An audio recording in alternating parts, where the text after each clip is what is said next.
Hello everybody, Cal Banyan here. Cal Banyan's Hypnosis, etc. I'm so excited to be back here with Erika Flint. She's out there in Bellingham, Washington. And let me tell you what we're going to talk about today. We are going to talk about, is there such thing as too much emotion? Can they have too much emotion? Can clients come in with too much emotion for us to be able to work with them?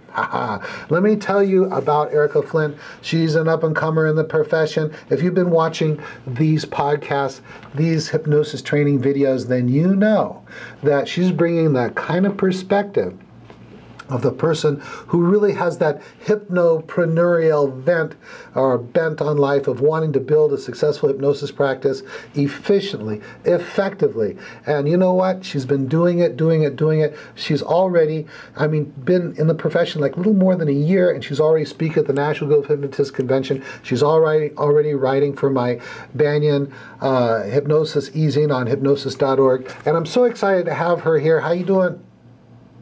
I'm doing great, Cal. Thanks for having me again, and it is great to be here today. Let me tell everybody a little bit about you, Cal. So Cal is the hypnosis celebrity because of his fame in the profession, and not just because of all of the hundreds of wonderful training videos, just like this one that he's done over the years. I don't know how he does all of this, but he's also the hypnosis celebrity because he has received almost every single award in the profession.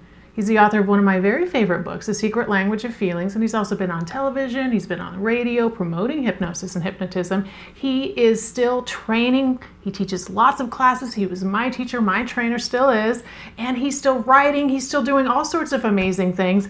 And so today I'm here to talk with Cal a little bit about something that I've been thinking about. Is it possible to have too much emotion? If your client comes in and before they really even get going, they are crying or they are so upset and they can't really even look at you, what do you do? So what would you do, Cal? Well, I'll tell you what. This is one of those what ifs. What if this happens? And let's take a look at it. First, let me just start off with this little caveat, and that is too many brand new, newly trained hypnotists get stuck in the what ifs. What if this happens? What if that happens? And they'll just get bogged down with this what ifness and think, I don't know, what if this happens? And it'll just block them from getting started. Now, Erika, you're not one of those people, but let's get beyond, it is, I'm going to surprise you with this, it is possible that someone could come in so emotional that I just couldn't work with them. They're just a basket case. They're crying or they're so angry that I can't work with them. I have this rule of thumb when it comes to individuals. It's like someone say, is this person mature enough? Is this person mentally healthy enough? Is this person, too emotional? And my rule of thumb is, if I can have a decent, intelligent conversation with the individual, then I can work with them. Because ultimately, hypnosis and hypnosis work that we do is a conversation. So as long as, they're emotionally level enough to where we can dialogue, then of course I can work with them. If they're so emotionally in emotional upheaval to where I can't even have a conversation with them, then of course not. So when people are very highly emotional, then absolutely, as long as we can have a conversation. How's that for a starter? Yeah, that makes sense. And in my experience, sometimes people will come in the office just so overwhelmed, and for a variety of reasons. Maybe that you're the last chance, or you are the only person that they can talk to, or for whatever reason, the gates open and the tears come, and they just, and so sometimes you just have to allow your clients to kind of unload just a little bit. This happened to me a number of times, and a couple minutes later, they're feeling better, and they calm down. and then you can have a conversation with them. It's never really happened to me where that type of too much of an emotion type of thing has been a prolonged experience. But one thing that I was thinking is, because I often use your AIAR Induction. Okay, so your AIAR Induction is where you're helping people, you know, they can, they're experiencing the emotion right then, and we know that if somebody is having a certain level of emotion right then, we don't really have to do a different type of induction. We can just ask them right there in the chair. We can just say, hey, is it all right with you if we start hypnosis right now or at any time? Okay, go ahead and close your eyes, tell me about that experience, etc. But I'm wondering, would you ever do that with your client when they're sitting in the chair before the pre-hypnosis interview? I mean, so I'll leave it at that, Cal. Okay, so now, Erika, one of the things we got to do is, if we say something, we got to make sure everybody understands what we're talking about. So the AIAR Induction that she's talking about really stands for Affect-Induced Age Regression Induction, and it was really an induction that highly influenced the creation of the time tunneling technique induction. And you can, I'll put a link down below on calbanyan.com on the page for this video, a link to the time tunneling technique. Right now I'm trying to do a Google for, see if I have something on the web about the affect-induced age regression induction, and see if I can come up with any articles or anything I've done on that. I don't know if I've done, I don't see anything about that. Induction, oh, I'm putting in AIAR Induction and I'm getting all kinds of air conditioning stuff. Hold on, hypnosis, let's see what I get. All right, I see that I have AIAR Induction. Okay, good. Affect-induced age regression induction, I talk about in podcast number 18, so I'll put a link below so that you guys know what that's about. All right, so what was your question? You've also talked about it a little bit in number 107, Cal. So there is some more information out there. So my question is, the AIAR Induction, would you do that with a client if they walked in your door expressing too much emotion and you haven't done the pre-hypnosis interview or some of that other stuff yet? Okay, yeah. At my center, I've kind of got a unique situation in that I usually don't see my clients for the very first time until after they've watched the pre-talk. So, which is kind of unusual. So they'll call our office, somebody else books the appointment. When they show up at the office, somebody else greets them at the door and then gives them the paperwork to fill out. Somebody else shows them the video, and then I walk up to them and the pre-hypnosis video, unless they're in for too much behavior, and then they'll watch the Secret Language of Feelings video. And then I walk up to them, meet them for the first time, say, hi, I'm Cal Banyan, I'll be working with you. And most of the people that I see already know who I am. It's not like I'm getting clients from ads. My practice is entirely by referral at this point because I've been doing it for 18 years. So yes, to answer your question, they would watch the pre-talk video before I would have the opportunity to do the AIAR Induction with them. And so they would come into the office and I would say, you know, how can I help you today? And they start talking about what we're going to work on. Well, the first thing I'm going to ask you is, say, you watched a video or videos, do you have any questions about the videos? Then the pre-talk is done, and then I'll say, how can I help you today? And they start talking about the issue, and if they become emotional at that time, not emotional about, see, there's two emotions that you were talking about. One is the emotion of, I'm so frustrated and I'm so worried because nothing I've done has helped. I hope you can help me. That's one. I'm not going to do work on that emotion. Then the other emotion is the emotion that's drove them to come in. Maybe they have a fear of, heights, or a fear of public speaking, or a fear of intimacy, or maybe they've got anger issues, or maybe they've got guilt issues, or maybe they've got some psychosomatic illness. That's the emotion that I watch for to come up in the pre-hypnosis interview, which starts off with, how can I help you today? Please give me a thumbnail sketch of the history of the problem.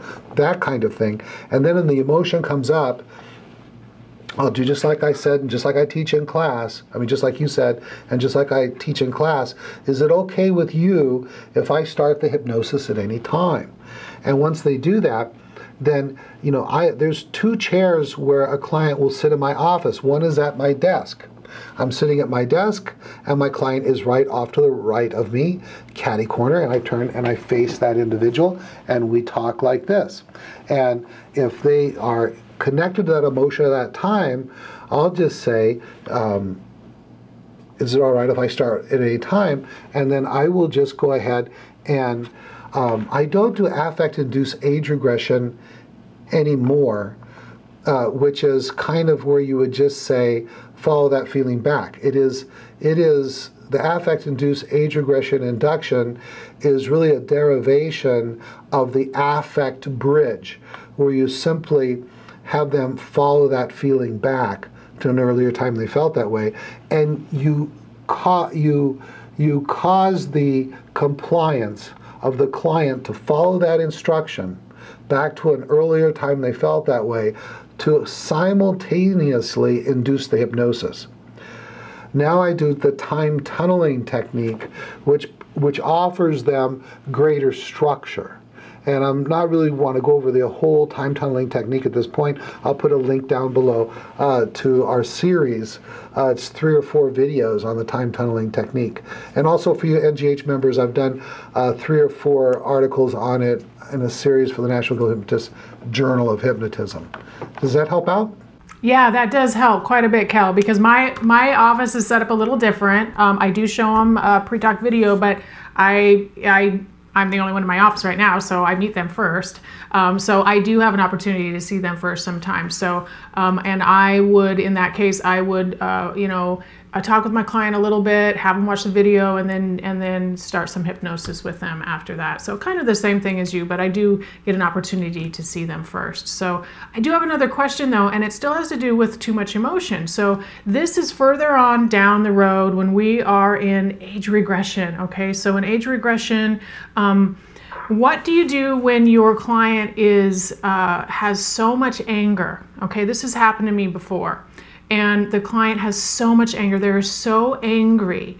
And this is what we would call righteous anger. Okay, so this is valid anger. This is a true perception from my client, something that occurred that was extremely unfair, completely and totally wrong. I think anybody would believe what happened was wrong. And they just could not, they couldn't move forward. So would you ever do any type of forgiveness or any type of thing to try and help the client move past that so that you could continue with your age regression work? Okay, that was waiting for you to say, as you're asking this question, what am I doing with the client? So you're saying that I'm doing age regression work and we run into anger. Now this anger that they're experiencing, are they experiencing it in the regress state in an event? Yes, they're experiencing it in the regressed state, and the adult, the grown-up, is also experiencing the anger. Yeah.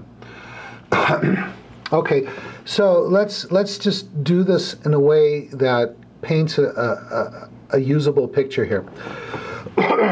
So you're with the client, you're working on some issue, and you're following the feeling back, you're time tunneling, for example, and you go to an earlier event, right? Right. And is that where they feel this anger? Yes. Okay, well, at that point, we don't know that it's based in reality. We've got to ask the 5 questions. What's happening? What are you thinking? What are you feeling? How old are you? And is the feeling familiar or new? And so we find out what's happening and what they're thinking. And if what they're happening, what they're thinking, and what they're feeling all makes sense, then that could be valid anger. And then I would do nothing with it at that point. I don't want to reduce it because I need that anger to continue to regress on using the time tunnel. So I then have them tell me where that feeling is in their body, suggest that that feeling is a tunnel to the past, to mentally go into that, follow back to an earlier time. So I go back to an earlier time. I ask, what's happening? What are you thinking? What are you feeling? How old are you? And is that feeling familiar or new? The Fab 5 questions. And again, I look to see, does that make sense with what's happening? Now, anger, one of the things you folks have got to understand is that according to the Secret Language of Feelings book, one of Erika's favorite books, it says that the emotions start off with a thought, a perception, right? And then that causes you to feel a certain way. So something happens, you give it meaning, and then you have an emotion. So we say, what's happening? That something is happening. And then you say, what does that make you think? That's the meaning you're giving it. And then how does that make you feel? So those things, if they make sense, okay, then that's righteous anger. And then we can continue on back. I will not remove or reduce or do any forgiveness until after I get to ISC. In ISC, what we're going to do is, in the Secret Language of Feelings book, we talk about how do we work with emotions. Well, we find out what are they thinking, and then what the emotion is. And the thinking, the thought always behind anger is, this is not fair, or this is not right. It's that kind of thinking that causes anger. So when I say, does it make sense with what happened, what they're thinking, and what they're feeling? So something has to have happened, and then they believe it's not fair. Now, how do we know if this is true or not? We can always have the adult help us with this and say, was that really not fair? And if they say, yes, it was really not fair, then we have what Erika called righteous anger, as I teach in class.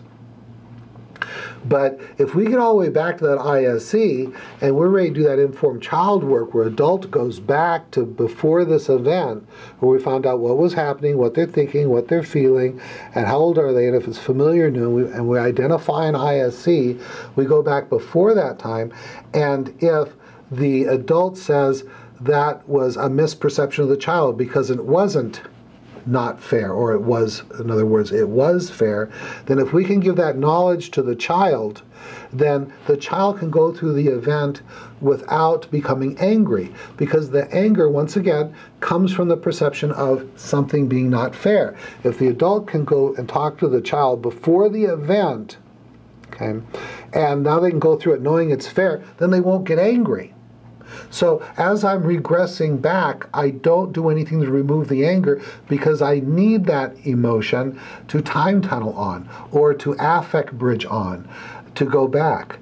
Once I get to ISC, then I'm going to have the child find out from the adult if that emotion is based in reality. Age regression is one big reality check. And we're going to check the reality of the situation, what the child was thinking. If it was not fair, in other words, if the situation they thought was not fair is in fact fair and right, once we let the child know that, they can go through without being angry. Now, the other situation is, of course, we go back and we find out it was not fair. Now what that child has is righteous anger. It's right on. And then what we want to do is simply validate. We let the child know this unfair thing is going to happen, and it is okay to feel that anger. And then I become the anger cheerleader. I want them to let it pass through them. One of my favorite sayings, I didn't make it up. I think I first heard it from oh gosh, what's her name? It'll come to me as I'm talking. Is that the way out is through. And if it doesn't come to me in the video, I'll put it down in the comments. The way out is through. And what that means to me as a hypnotherapist is the way for them to get out of this emotional state is to let the emotion fully flow through them. And I remember Stephen Parkhill saying once that human emotions are short-lived when fully expressed. They're not infinite. Human emotions are finite. When we allow the emotion to fully pass through them, and so we say, good, feel that anger, feel it, let it flow through you, feel it. This is the safe place you've always wanted to find, to where you can finally just let that anger pass through. And so I'm not going to do any forgiveness work in the age regression. The forgiveness work is saved post-age regression in phase 3, where I can really spend the time to fully do it. I don't want to do a halfway job in the age regression and then not have the anger there to be expressed when I get to phase 3, where we really do an excellent, excellent job of doing the forgiveness. How's that? I think that's great advice. And a couple things stand out to me based on what you said. First of all, validating that feeling is so important. I know you probably had this experience, Cal. There are so many times when clients, if you just validate their feeling, anybody would have felt that way. That was unfair. That can go a long way, because there are people out there who've never had their feelings validated. They've never had their feelings heard. They haven't been heard their whole life, a lot of people believe. And so just validating feelings can go a really long way. And the other thing that I wanted to just highlight is that when we ask our clients in this process, where do you feel that feeling in your body? That's always been so intriguing to me. But it's so valuable too, because in the end, right, when you have either removed some of that emotion, dissolved it away that really didn't need to be there, was from erroneous perception or something like that, then you can go and ask them again, hey, remember that feeling in your chest, or remember that feeling in your gut? How does it feel now? And so then you can validate to your client that we got rid of that feeling, and that's tremendous. I love that part of the process, when they can actually feel it inside, right? We're aligning what they believe with what they feel, and so then the client just gets this huge sense of relief going through some of that. And so thank you, Cal, for explaining some of that, the detailed part about what to do with that extra anger when you have it. Leave it alone, right? And then allow it to pass through. The only way out is through. I love that expression too. I use that. So thank you very much. One other thing that I wanted to ask you, real quick question. Do you ever find that there are particular emotions that end up in certain parts of the body in general, or is it different for every client? Well, I'm going to get to that question in just a second. The individual I was talking about that I heard the way out is through is Marilyn Gordon. I knew it would come to me. A very wonderful hypnotist. I think she's up in the Oakland, San Francisco area there. If you're watching, Marilyn, hello. Very, very wonderful person, great hypnotist. And so now on to your question. You know what? Where do they feel it in their body?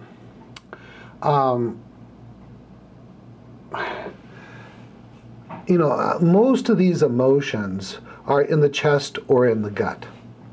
But I have not found any good reason to try to generalize that. To say anger is felt in the gut and fear is felt in the chest or anything like that, because that kind of generalization is something that psychologists do. And we're not psychologists, and I think that it can be a mistake to make those kind of generalizations. For example, you take the Diagnostic and Statistical Manual of the APA, which is the Bible for psychiatrists and psychologists of all these kind of mental disorders and stuff. And that's what I was trained on, way back in the DSM-3, and then the DSM-4, and the DSM-4R. And the problem with it is, psychology has always wanted to be as scientific as it can and to match the hard sciences. And it's really hard to be scientific about mental states and moods and cognitive ability and stuff like that. And so they fall upon statistical analysis.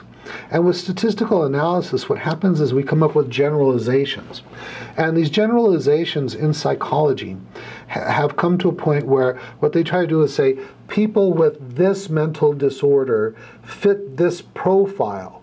They get this kind of a result on MMPI or on the Rorschach test, or they have these kinds of relationship difficulties or these kind of behaviors, and they put together a profile and then say, okay, bam, they put that diagnostic label on you.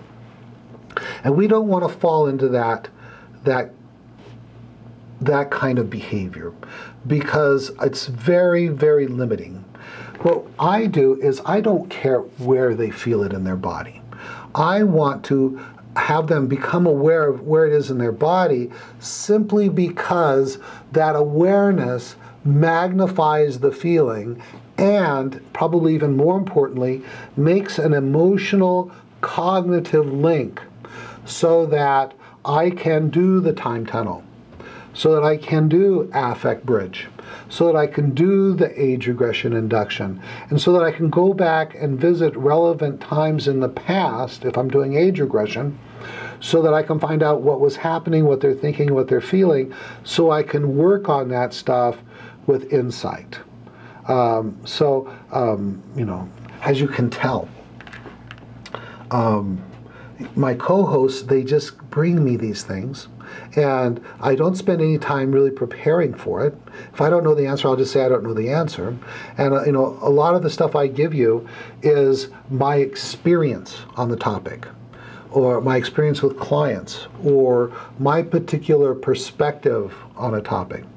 And so, you know, maybe, Erika, you're wanting me to say that, oh yeah, when it's fear, it's in the chest, or when it's sadness, it's in the heart, or whatever. But I think that even thinking that way, unless I'm missing something in your question, can really kind of bias us in our thinking about the client. And we don't want to be setting up these prejudices about what could be causing the problem by something as general as where they're feeling it in their body. How does that strike you?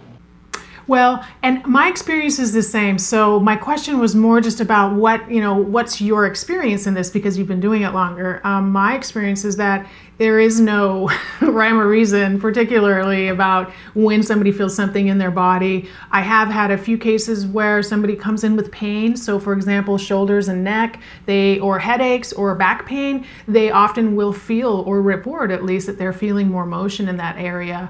But in general, I haven't found anything other than, my experience is the same as yours, mostly in the chest and the gut area. So I completely agree with you. Right, and then you'll suddenly have someone who you say, and where do you feel that anger? And they'll say, in my hands, or in my shoulders, or in my arms, or in my feet. And you go, wow, that's weird. We don't actually say that, but they just feel it wherever they feel it because of their history or their physical propensity towards feeling the emotion in a particular part of their body.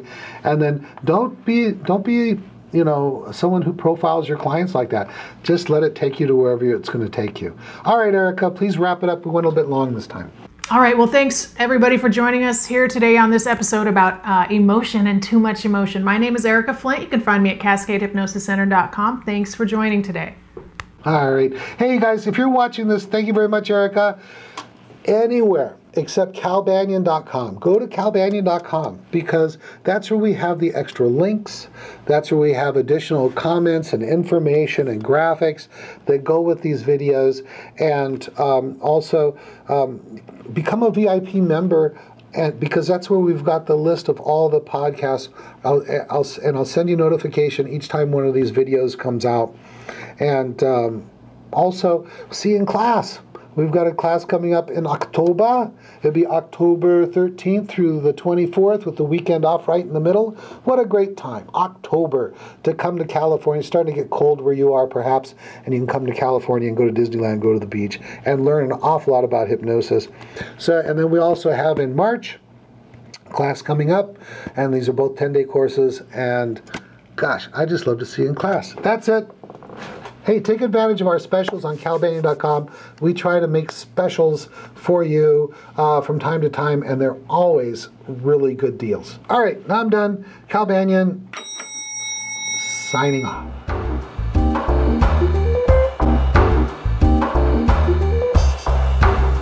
This recording is a property of Cal Banyan and the Banyan Hypnosis Center for Training and Services, Incorporated. All rights reserved, for private use only, may not be duplicated without permission.